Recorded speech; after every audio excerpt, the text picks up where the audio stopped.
Genesis 18. The Lord appeared to him by the oaks of Mamre, as he sat in the tent door in the heat of the day.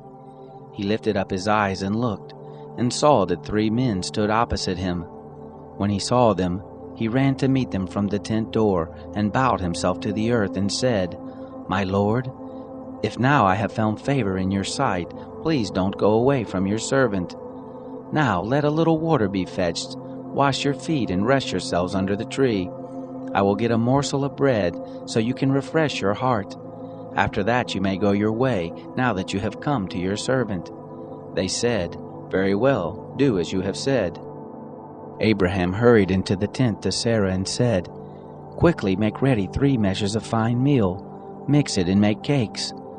Abraham ran to the herd and fetched a tender and good calf and gave it to the servant. He hurried to dress it.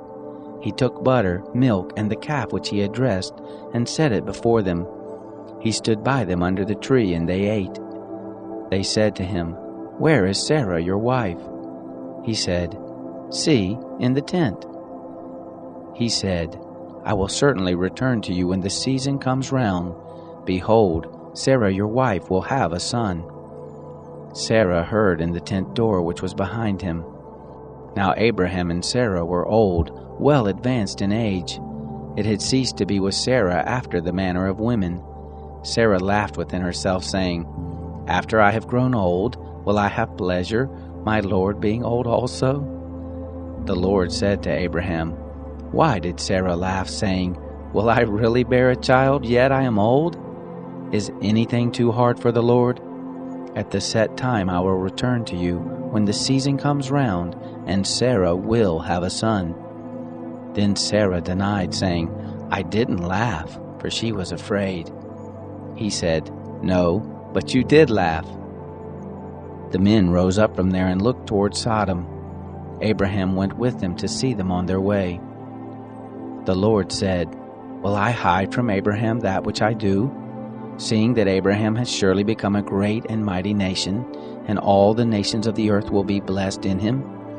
For I have known him, to the end that he may command his children and his household after him, that they may keep the way of the Lord, to do righteousness and justice, to the end that the Lord may bring on Abraham that which he has spoken of him."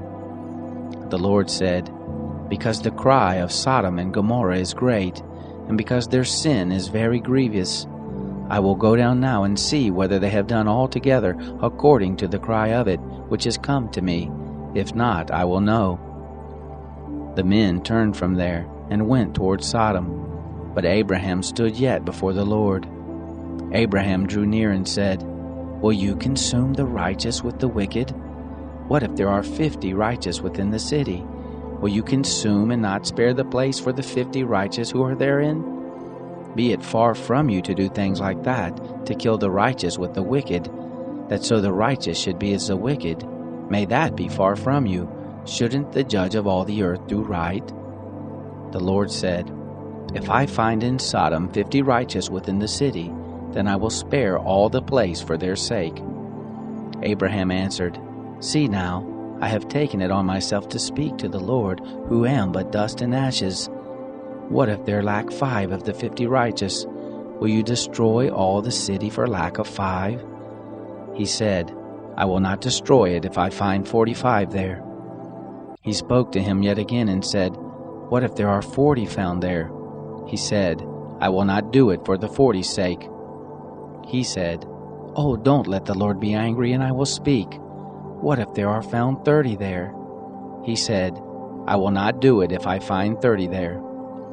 He said, "See now, I have taken it on myself to speak to the Lord. What if there are 20 found there?"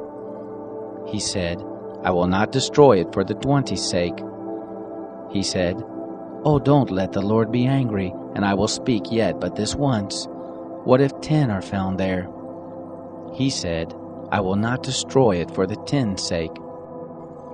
The Lord went his way as soon as he had finished communing with Abraham, and Abraham returned to his place.